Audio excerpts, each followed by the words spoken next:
Pope Benedict XVI did not actually give up the papacy because he only gave up its active duties, not the office itself. Since the papacy can't be split into parts, that attempt doesn't work, so his resignation would be invalid. If you feed these 5 provable premises into any AI, they will all declare that Benedict XVI's resignation was invalid. Well, I know that sounds really weird, but we're going to get to it. Let's begin as we always do with the sign of the cross.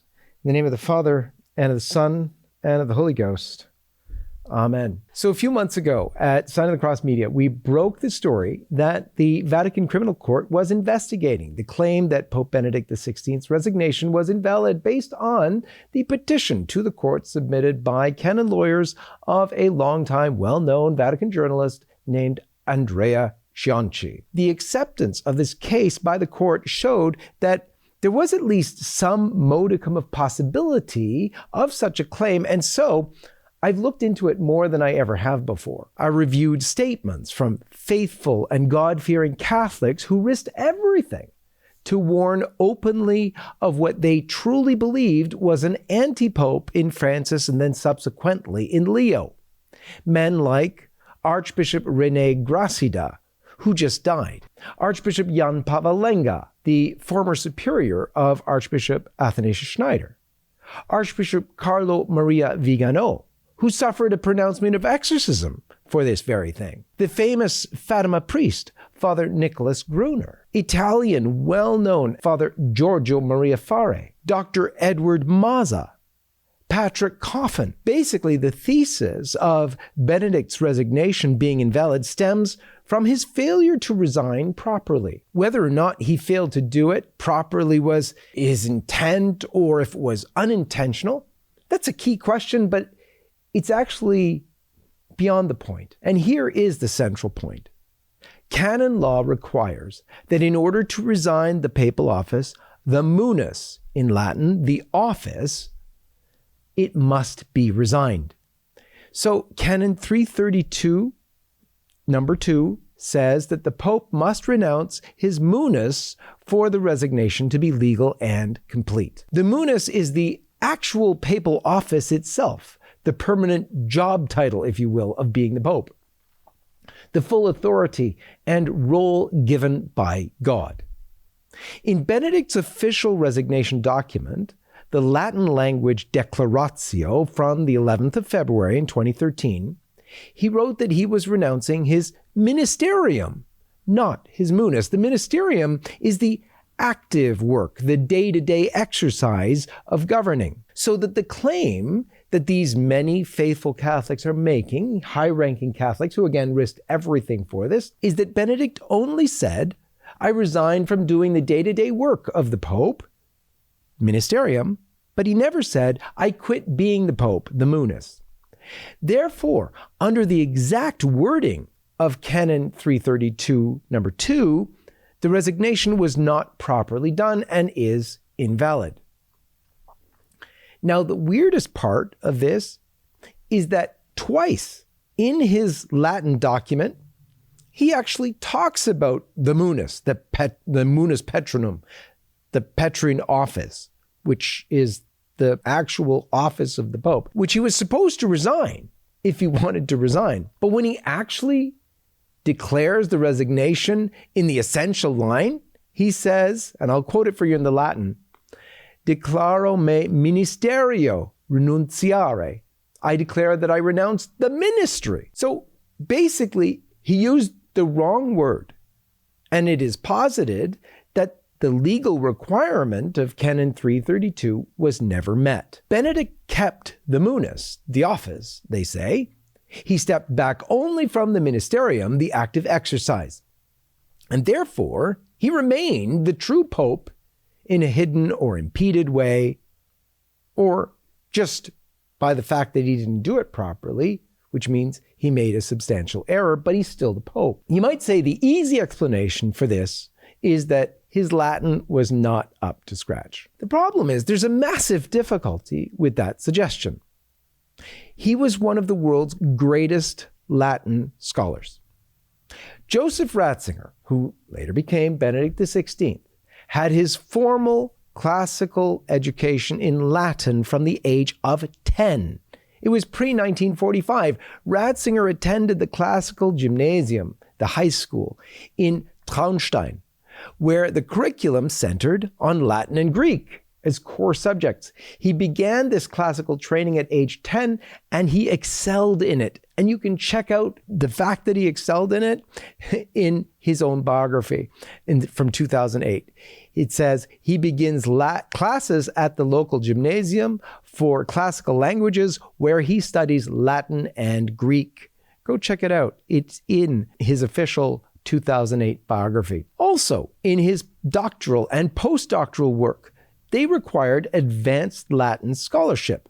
His 1953 doctoral thesis, The People and the House of God in St. Augustine's Doctrine of the Church, involved deep engagement with St. Augustine's Latin texts and required writing and scholarly work in the academic Latin tradition of German theological faculties at the time. Joseph Ratzinger's 1957 habilitation thesis, The Theology of History in St. Bonaventure, analyzed 13th century Latin theological sources. Both were accepted at German universities where Latin proficiency was mandatory for theology professors. And you can check that out in the Vatican's own testament. In fact, Benedict's own 2005 testament, it said, "My doctoral dissertation was about the notion of the people of God in St. Augustine. My postdoctoral work was about St. Bonaventure. Generally, our formation was historically oriented." And that's from the Vatican's own recount of his in 2005 at the time of his election. Then, in the New Yorker magazine in 2005, the time of his election again, they said this about him, and I quote, "The young Ratzinger wrote his doctoral dissertation on St. Augustine's ideas. He became an excellent Latinist, which proved important when he was a theological consultant at the Second Vatican Council, where Latin was the official language." End quote. And you can go check that out from July 25th in 2005, New Yorker magazine. Go to what the New Yorker said. He was a peritus, that's an expert at the Second Vatican Council from 1962 to 65, and Latin was the working language. As a theological expert, or peritus, to Cardinal Joseph Frings, Ratzinger participated in drafting and debating the Second Vatican Council documents entirely in Latin. He prepared Latin schemas. He worked fluently in the language during sessions. And you can go check that out. There's articles all over the place that describe this. Again, you can get another appreciation for this from his reputation as a Latinist while Cardinal Prefect of the Congregation for the Doctrine of Faith, which ran from 1981 till his election to Pope in 2005. As head of the Congregation for the Doctrine of Faith, he routinely oversaw, corrected, and issued official documents in Latin. A 2010 article notes that interpretations of his Latin documents required precise linguistic analysis. All of these things you can verify. I'll put them in my notes for my blog post on this. But beyond all of this, it's Benedict's own assessment of his own Latin, which you can read in the quintessential biography, which happened after his resignation with his longtime friend, Peter Seewald. So, asked why he wrote the declaration in Latin, the Pope explained, and I quote, "Latin is the language that I have so mastered that I can write in it properly. I could have written it in Italian, but with the danger that there would be a couple of mistakes in it." End quote. Okay, so he was one of the world's greatest Latinists. Some people will say, but maybe he didn't have time to write the Declaratio properly. Unfortunately, that's also not true, because we know right away that Georg Ratzinger, Father Ratzinger, Benedict's brother, knew for several months and confirmed Benedict's long consideration. I'll quote it for you. He said The quote, this is from the newspaper, his brother told the DPA news agency that the Pope had begun to find walking difficult and had been considering stepping down for months, end quote. You can go check that out. One source I'll leave in my blog post, Global News from an AP report, 11th of February, 2013. So secondly, you have the Vatican spokesman, Father Federico Lombardi. At the time, he said, and I quote, "It took months to decide. It was not improvised." And you can get that over at my blog, the link to it, but the source was CNN, also from February 11th, 2013. Then you can get the same news also from L'Osservatore Romano, the official Vatican newspaper. The decision made, and I quote, "nearly a year ago," it says. And that's the official Vatican newspaper for you. So you have all of this evidence showing us that indeed the decision was made long before, and he had weeks to write it. Well, this is kind of incredible. Life site news not allowed. Of course, the pro-lifers. You just heard Tucker confirm what we've known for years. LifeSite News is being blacklisted for telling the truth about abortion, the truth about politics, the truth about the Catholic faith. And powerful people want those truths silenced. But while big tech and the media may try to shut us down, they cannot stop us as long as faithful supporters like you stand with us. LifeSite News takes no money from big government or corporate interests. We depend on you alone. That's why your donation matters so much. Whether it's $25, $50, $500, every gift keeps truthful, faithful journalism alive. Go to lifesitenews.com today and help give truth the victory. Another claim could be, is he losing his mind? So some might say, maybe Benedict was just losing his mind altogether, and even though he thought his Latin was still up for the task, in reality, he was losing his mind and needed to resign, and this error was just more proof of that very fact that he needed to resign. That doesn't work either. Most of us know he spent years afterward still functioning. But even at the time, you have this incredible testimony. It's an explanation from lifelong Vatican watcher Phil Lawler. He's known for his Catholic culture blog. And in his article titled "The Real Story Behind the Pope's Resignation," which was issued on February 15th of 2013, Phil Lawler wrote this, and I quote, "Has there been any evidence at all that Pope Benedict is losing his mental acuity? Absolutely not.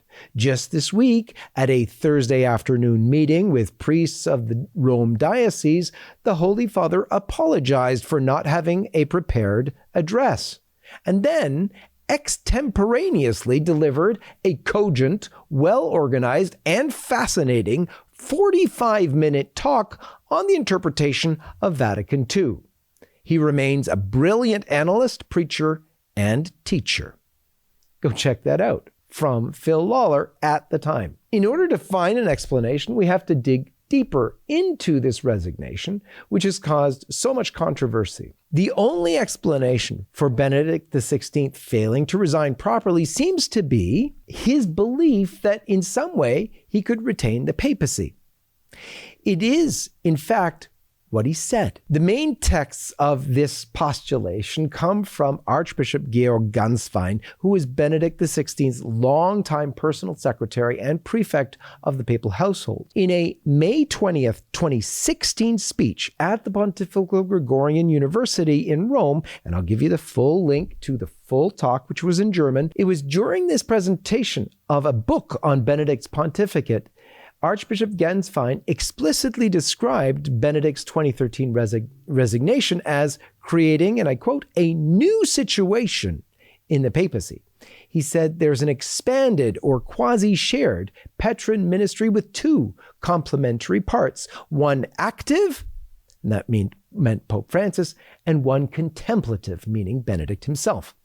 He stated that Benedict had not abandoned the ministry he accepted in 2005, even while stepping aside from active governance. This is the closest thing to an open description of what critics call a bifurcation or split or dual aspect of the papacy, with Benedict retaining a contemplative or prayer-based share of the papacy. That speech, by the way, May 20th, 2016. And again, you can get the full link to the full text over at my blog post. Ganswein says, this is why Benedict XVI has not given up either his name, i.e. the papal name, Benedict XVI, or the white cassock. This is why the correct name by which to address him even today, that's post, this is 2016 now, is Your Holiness, which is the title reserved for the Pope. And this is also why he has not retired to a secluded monastery, but is within the Vatican. Benedict himself confirmed it. He described his resignation as resigning only the active exercise of the ministry, while remaining bound, as he said, always and forever to the patron office in a new way, through prayer, being in the enclosure of St. Peter. It's basically the same thing that Ganswein himself said. Now, let me give you his words. The real gravity of the decision, that's the decision to resign, was also due to the fact that from that moment on, I was engaged always and forever by the Lord. Always. Anyone who accepts the patron ministry no longer has any privacy. He belongs always and completely to everyone, to the whole church. The always is also a forever. There can no longer be, he says, a return to the private sphere. My decision to resign the active exercise of the ministry does not revoke this. I no longer bear the power of office for the governance of the church, but in the service of prayer I remain, so to speak, in the enclosure of St. Peter. St. Benedict, whose name I bear as Pope, will be a great example for me in this. He showed us the way for a life which, whether active or passive, is completely given over to the work of God." End quote. We have to understand that this just doesn't work. There can't be two popes. There can't be a bifurcation of the office. So the Pope is a singular office. Christ himself instituted the Petrine primacy as part of the divine plan for the church. It's not just an ecclesiastical arrangement. Why didn't he, for instance, make all the apostles popes? He didn't. He made Peter the first pope. Vatican I, the document Pastor Aeternus from 1870, if you look at chapters 1 to 2, the council solemnly defines that, and I quote, "The primacy of jurisdiction over the whole Church of God was immediately and directly promised and given to blessed Peter the Apostle by Christ the Lord." It is singular in that, and you can tell this, it's uniquely given to one man. The office was given by Christ to Peter alone, not to the College of Cardinals, not to the College of the Apostles, or to multiple persons. Why not, for instance, to John, the beloved apostle? Nope. In fact, the Code of Canon Law, at number 331, the bishop of the Roman Church, in whom constitutes the office, that's the munus, given by the Lord uniquely, it says, or you could translate that singularly, to Peter, the first of the apostles, and to be transmitted to his successors. You have this idea from the church that it is always a singular office. It's given to one person. It can't be two. Even the Second Vatican II document, Lumen Gentium, says, just as the office granted individually to Peter, the first among the apostles, is permanent and is to be transmitted to his successors. In the Bible, you'll read Matthew 16, 18 to 19, and John 21, 15 to 17. They use the singular, you, when Christ gives the keys and the command to feed the flock to Peter alone. After all that, we've now proved the different premises that you can feed into AI to get this answer. Here's the prompt that I used. You're an expert in ecclesiastical Latin, canon law, and the Catholic dogmatic theology. Base your entire analysis on the following premises. Do not introduce any external considerations or additional principles beyond these premises. And here are the premises that I used. Number one, Benedict XVI was one of the greatest Latinists of the 20th and 21st centuries. Number 2, Benedict XVI had many months to prepare the Declaratio. Number 3, in the Declaratio, he deliberately chose to renounce only the Ministerium, or ministry, of the Bishop of Rome, while explicitly discussing the munus patronum earlier in the text. He did not renounce the munus. Number 4, the Petrine office, or munus, is one, singular and indivisible. And number 5, Canon 188 of the 1983 Code of Canon Law states, and I quote, "A resignation made out of grave fear, that is inflicted unjustly or out of malice, or substantial error, or simony, is invalid by the law itself." Remember, a substantial error is in there. So that all that stuff about thinking to bifurcate the office, if that was why he did it, that would be a substantial error and would also invalidate. But back to our AI prompt. Then I asked the AI, perform a step-by-step canonical and theological analysis strictly within the framework of these premises, analyze the implications of premise 3 in light of premises 4 and 5 for the validity of the resignation, and then state the conclusion follows from these premises regarding the validity of the 2013 resignation and the status of all subsequent claimants to the papacy, Francis and later Leo. And here's what you get from 2 AI bots that I checked. From ChatGPT first, the conclusion. From these premises alone, the following conclusion follows. The 2013 resignation is invalid. Pope Benedict XVI retained the munus patronum, that's the papal office. 3, the apostolic see was therefore not truly vacant. 4, the election of Pope Francis and any subsequent claimants would lack a valid juridical foundation. In simple terms, if those premises are all taken as true, Pope Benedict XVI did not actually give up the papacy because he only gave up its active duties, not the office itself. Since the papacy can't be split into parts, that attempt doesn't work, so his resignation would be invalid.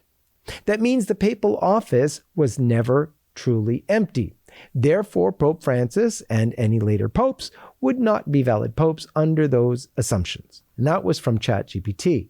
When I fed it into Grok, here's what I got. From the foregoing analysis, which rests exclusively on the 5 premises supplied, the 2013 resignation is canonically and theologically invalid. Benedict XVI remained the true and sole Pope of the Catholic Church until his death. All subsequent claimants to the papacy, Francis and any later popes, are not, and never were, legitimate successors of Peter. They possess no canonical or theological title to the Petrine office. Go try it yourself with an AI bot. For LifeSite News, this is John-Henry Westen. Pray for the Church, and may God bless you. Hey, my friends, it's going to be an historic night. On September the 24th, Archbishop Fulton Sheen will be beatified in St. Louis. That same evening, LifeSite News is hosting a special celebratory banquet just steps from the stadium. We will have Bishop Sheen's own favorite mitre with us for veneration. Come, celebrate Blessed Fulton Sheen with lifelong Sheen promoters Terry Barber and Peter Howard. Hotel rooms are already very difficult to find. Most are already booked, but LifeSite has secured a block of rooms for those who join us for the dinner. Reserve your seats today. The link is below. We'll see you in St. Louis.